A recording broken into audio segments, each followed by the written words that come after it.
بسم اللہ الرحمن الرحیم۔ خطین میں کامیاب و کامران ہونے کے بعد بیت المقدس کی جانب راستہ بالکل واضح ہو چکا تھا۔ اب یہ بات ممکن تھی کہ صلاح الدین اس کا قصد کرتا اور قدر کوشش کر کے اس کو اپنے قبضے میں لے لیتا، لیکن اس نے عسکری نقطہ نگاہ سے اس کو دیکھا، اور یہی بات اس کی اعلیٰ شخصیت اور شان عبقریت کو نمایاں کر رہی ہے۔ اس نے یہ سوچا کہ القدس تو کئی شہروں کے درمیان واقع ہے، اور ساحل سمندر پر صلیبیوں کے کئی مراکز قائم ہو چکے ہیں، جہاں سے وہ بیرونی دنیا کے ساتھ تعلقات بڑی آسانی سے قائم کر سکتے ہیں، خصوصاً عیسائیوں کے وہ ممالک جو ارض فلسطین میں صلیبی ناپاک وجود کو لاکڑا کرنے میں چشموں کی حیثیت رکھتے تھے۔ اسی لیے اس نے پہلے ساحلی صلیبی مراکز سے خلاصی پانے اور دوسرے صلیبی قلعوں اور پناہ گاہوں پر قبضہ کرنے کا پختہ پروگرام بنایا۔ اس کے بعد وہ القدس کی طرف پیش قدمی کر کے اسے فتح کر لے گا، جبکہ اس صلیبی ناپاک وجود کی زندگی کی شریانوں کو وہ پہلے ہی کاٹ چکا ہوگا۔ اس کے علاوہ عکا اور دوسری ساحلی صلیبی قلعوں پر قبضہ کرنا بھی مصر اور شام کے مابین راستہ بھی بنا دے گا، جو اس کے ملک کے دونوں بازو شمار ہوتے تھے۔ اس نے اپنے پروگرام کی تکمیل کے لیے عسکری اعتبار سے ہر طرح کی تیاری کی، مجاہدین کو اپنے ہمراہ لیا اور اپنے ذہن میں کھینچے ہوئے خطوط کو زمین پر کھینچنے کے لیے چل پڑا۔ خطین کے کامیابی کے بعد صرف چند ماہ ہی گزرنے پائے تھے کہ اللہ تعالیٰ نے اسے مندرجہ ذیل شہروں اور قلعوں پر فتح نصیب فرما دی۔ عکا، قیصریہ، حیفا، صفوریہ، مغلیہ، شقیف، الغولہ، التور، سبتیہ، نابلس، مجدلیانہ، یافا، تبنین، سیدہ، جبیل، بیروت، ہرفند، اسقلان، الرملہ، الدروم، وزیر البلخ، غزہ، یبنی، بیت الحم، بیت جبریل، اور ان کے علاوہ ہر وہ چیز جو ان صلیبی بری فورسز کے پاس تھی۔ جیسا کہ ہم پہلے بتا چکے ہیں کہ یہ سب عظیم کامیابیاں اور بڑی بڑی فتوحات معرکہ خطین کے بعد 583 ہجری میں صرف چند مہینوں کے دوران ہی پوری ہو گئی تھی۔ اس طرح بیت المقدس کو فتح کرنے کے لیے فضا مکمل طور پر سازگار تھی۔ کام کو مضبوط بنیادوں پر استوار کرنے کے لیے سلطان نے مصر سے اسلامی بحری بیڑے بھی منگوا لیے، جو حسام الدین لولو الحاجب چمکدار براؤ والا کی زیر قیادت پہنچے، جو اپنی جرت و بصالت اور عظیم خطرناک کاموں میں بلا خوف و خطر کود جانے میں مشہور زمانہ تھا اور صعب المشورہ بھی تھا۔ اس نے بحر متوسط میں چکر لگانے شروع کر دیے، خصوصاً اس بات کا خیال رکھتے ہوئے کہ کہیں یورپ کے فرنگی ساحل فلسطین تک پہنچنے میں کامیاب نہ ہونے پائے۔ 583 ہجری 15 رجب المرجب کو بروز اتوار القدس کے قریب آ اترا۔ اب اس نے بیت المقدس میں محصور عیسائیوں سے کہا کہ بغیر خونریزی اور کشت و خون کے جس کی وہ ایسے مقدس مقام میں پسند نہیں کرتا اطاعت قبول کر لے۔ لیکن جب انہوں نے اس کے جواب میں متکبرانہ انکار پیش کیا تو پھر سلطان حملہ کر کے اور نقب لگا کر اس کو فتح کرنے کی تدابیر کرنے لگا۔ اس مقصد کے لیے 5 دن صرف اسی کام میں گزر گئے۔ وہ بذات خود شہر کی دیواروں کے ارد گرد چکر لگاتا رہا تاکہ اس کا کوئی کمزور پہلو تلاش کر کے وہاں سے حملہ آور ہو سکے۔ بالآخر فیصلہ یہ ہوا کہ شمالی جہت سے حملہ کر ہی دے۔ چنانچہ 20 رجب کو اس نے اپنے لشکر کو اس جانب منتقل کر دیا۔ اسی رات منجنیقیں نصب کروانی شروع کر دی۔ صبح ہونے سے قبل منجنیقیں لگ چکی تھی، بلکہ اپنا کام کرنے کے لیے بھی مکمل طور پر تیار تھی۔ اب انہوں نے اپنا کام شروع کر دیا۔ دوسری طرف فرنگیوں نے فصیل کے اوپر اپنی مجانیق کو نصب کر لیا۔ دونوں طرف سے پتراؤ شروع ہو گیا تھا۔ فریقین کے مابین سخت ترین لڑائی ہو رہی تھی۔ امام ابن الاسیر کے بقول ایک دیکھنے والے نے دیکھا کہ ہر ایک فریق اس لڑائی کو دین سمجھ کر لڑ رہا ہے، اور یہ بات بھی ایسی ہے کہ دین ہی وہ چیز ہے جو انسان کے اندر کو متحرک کرتی ہے، موت کو اس محبوب بنا دیتی ہے، اپنا سب کچھ اس پر لٹا دینا اس کے لیے آسان ترین بنا دیتی ہے۔ لوگوں کو اس بات کی ذرا برابر بھی ضرورت نہ تھی کہ انہیں لڑنے مرنے موت کے دریا میں کودنے پر ابارا جائے، بلکہ شاید انہیں زبردستی بھی روکا جائے تو روکے نہ جا سکے۔ پھر انہی جہادی و قتالی ایام میں سے ایک امیر عز الدین عیسیٰ بن مالک جو مسلمان قیدیر اور متقین میں سے ایک تھا، وہ شہید ہو گیا، تو اس کے جام شہادت نوش کرتے ہی مسلمانوں کے جوش اور ولولے میں ایک نیا رنگ پیدا ہو گیا، تو انہوں نے یک بار کی ایسا حملہ کیا کہ فرنگیوں کے قدم اکڑ گئے۔ کچھ مسلمان خندق عبور کر کے فیصل تک پہنچنے میں کامیاب ہو گئے۔ دیوار توڑنے والے نقابوں نے شہر پناہ کو توڑنا شروع کر دیا۔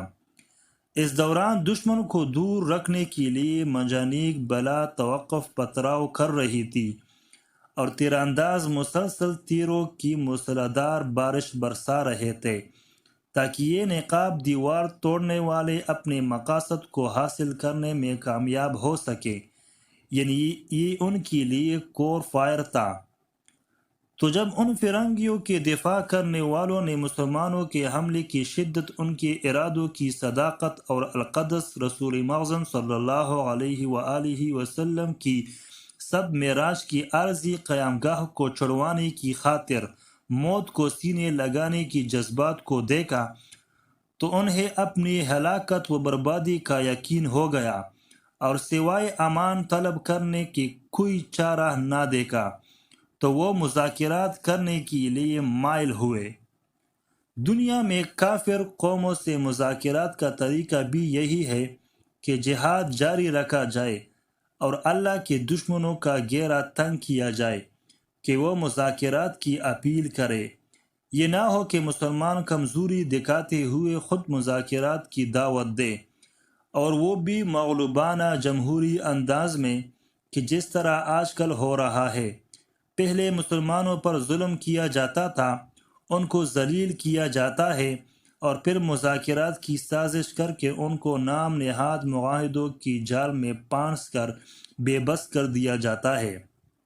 اسی طرح مغلوب عیسائیوں کے معززین جمع ہو کر سلطان کے پاس امان طلب کرنے کی عرض سے آئے، اور صلاح الدین ایوبی رحمۃ اللہ علیہ سے اس شرط پر امان کے طلبگار ہوئے کہ بیت المقدس اس کے حوالے کیے دیتے ہیں، تو آخر سلطان نے ان کی طلب کو مان لیا اور بیت المقدس لے کر انہیں امان نامہ دینے پر راضی ہو گیا۔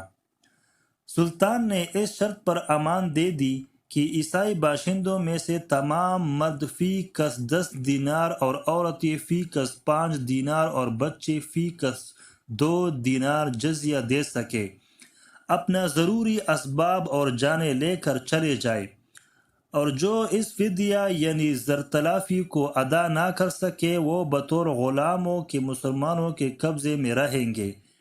عیسائی اس شرط پر رضامند ہو گئے، اور بالیان بن بارزان اور بطریق اعظم اور داویہ ٹیمپلرس اور استباریہ ہاسپلر کے رئیس اس رقم کے ادا کرنے کے ضامن ہوئے۔ بالیان نے 30,000 دینار مفلس لوگوں کے واسطے ادا کیے، اور اس جزیے کے ادا کرنے والے تمام لوگ امن کے ساتھ شہر سے نکل گئے۔ ایک بہت بڑی تعداد لوگوں کی بغیر جزیہ ادا کرنے کے ہر ایک ممکن ذریعہ سے یعنی دیواروں سے لٹک کر اور دوسروں طریقوں سے نکل گئی، اور باقیوں کی نسبت بھی جو جزیہ ادا نہیں کر سکتے تھے سلطان نے ایسی فیاضی رکھی جس کی نظیر دنیا میں بہت کم ملے گی۔ ملک عادل کی درخواست پر اور اپنے بیٹوں اور عزیزوں کی درخواستوں پر بے شمار لوگ جو جزیہ ادا نہیں کر سکتے تھے آزاد کر دیے۔ پھر بالیان اور بطریق اعظم کی درخواست پر بھی ایک بڑی جماعت کو آزادی دی، اور سب کے بعد ایک بڑی جماعت اپنے نام پر چھوڑ دی۔ عیسائی ملکہ کو مع اپنی تمام دولت اور بے شمار مال و اسباب و زر جواہر کے اپنے ملازموں اور متعلقین سمیت اپنے خاوندوں کے پاس جانے کی اجازت دی، اور کسی شخص سے خواہ وہ کتنی ہی دولت اور مال لے کر نکلا، سوائے جزیہ کی معین رقم کے کچھ زائد طلب یا وصول کرنے کی کسی مسلمان نے پرواہ نہیں کی۔ جب عیسائیوں کے گھوڑے مسلمانوں کے خون میں گھٹنوں تک چلتے رہے، سلطان کا یہ سلوک جو اس نے عیسائیوں کے ساتھ کیا اسلامی فیاضی اور تحمل اور احسان اور سلوک کی ایک ایسی مثال ہے جس پر خونخوار اور درندہ خصلت عیسائی دنیا کو اسلام اور مسلمانوں پر خونریزی کے الزام لگانے اور اسلام کو خونریزی کا مترادف قرار دینے کی بجائے اس کے روبرو شرمندہ ہونا چاہیے۔ یہی شام کی سرزمین اور وہ 1 صدی سے زیادہ عرصہ کے واقعات جو دونوں قوموں کی دنیا نے دیکھے، اس امر کا فیصلہ کرنے کے لیے کافی ہے۔ عیسائیوں نے فتح بیت المقدس کے وقت جس خونریزی کو روا رکھا، وہ جو ظلم و ستم بے گناہ مسلمانوں پر کیا اور جو بے انتہا اور بے حساب خون مرد عورتوں اور بچوں کا گرایا، وہ تاریخ کے صفحوں سے پونچھ نہیں ڈالا گیا۔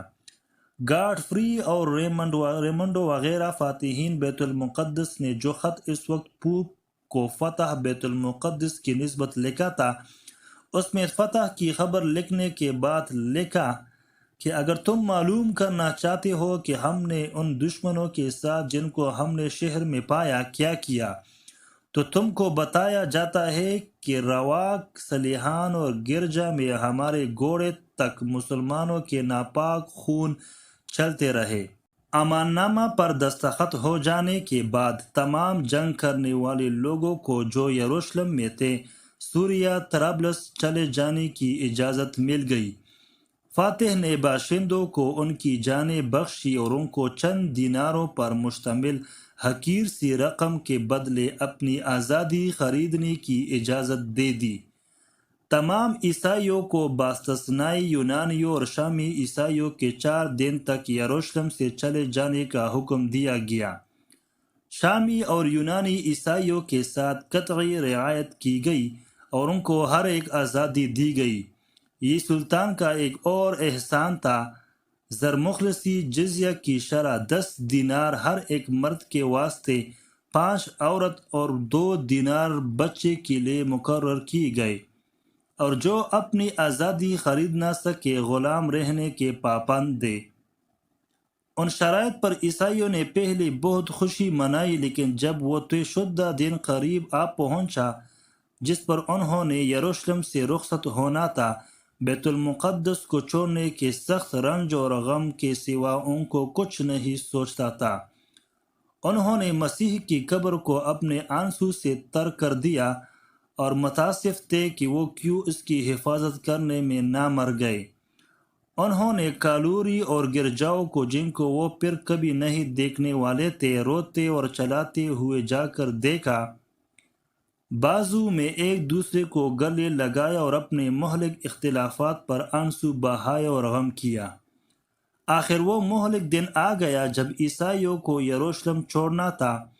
داؤد کے دروازے کے سوائے جس میں لوگوں کو باہر گزرنا تھا، سب دروازے بند کر دیے گئے۔ صلاح الدین ایک تخت پر بیٹھا ہوا عیسائیوں کو باہر جاتے دیکھ رہا تھا۔ سب سے پہلے بطریق کی بمعیت جماعت پادریان آیا، جنہوں نے مقدس ظروف یا تصویریں وغیرہ مسیح کی مقدس قبر کے گرجا کے زیورات یا اسباب زیبائش اور وہ خزانے اٹھائے ہوئے تھے جن کی نسبت 1 ارب مرخ لکھتا ہے کہ ان کی قیمت و مالیت اتنی زیادہ تھی، اللہ تعالیٰ ہی ان کی قیمت کو جانتا تھا۔ ان کے بعد یروشلم کی ملکہ نوابو برنس اور سوارو نائٹس کے ہمراہ آئی۔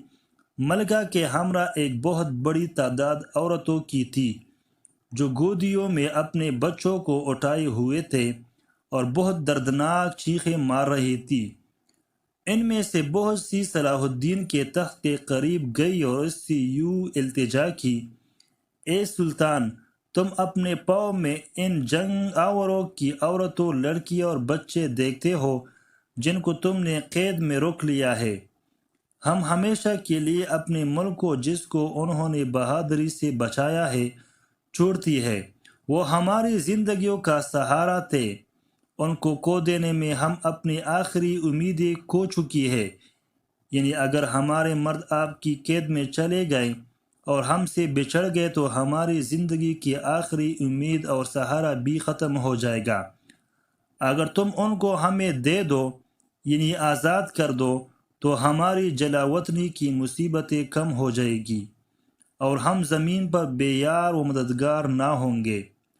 سلطان ان کی اس درخواست سے متاثر ہوا اور اس قدر دل شکستہ خاندانوں کی مصیبتوں کو دور کر دینے کا وعدہ کیا۔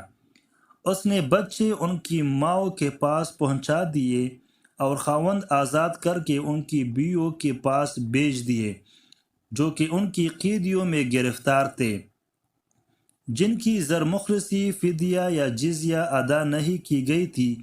بہت سے عیسائیوں نے اپنے نہایت قیمتی مال و اسباب چھوڑ دیے تھے اور بعض کے کندھوں پر ضعیف العمر والدین تھے اور دوسروں نے کمزور یا بیمار دوستوں کو اٹھا لیا تھا۔ اس نظاروں کو دیکھ کر سلطان کا دل بھر آیا، لہٰذا اس نے اپنے دشمنوں کو اوصاف کی تعریف کر کے ان کو قیمتی تحائف اور انعامات دیے۔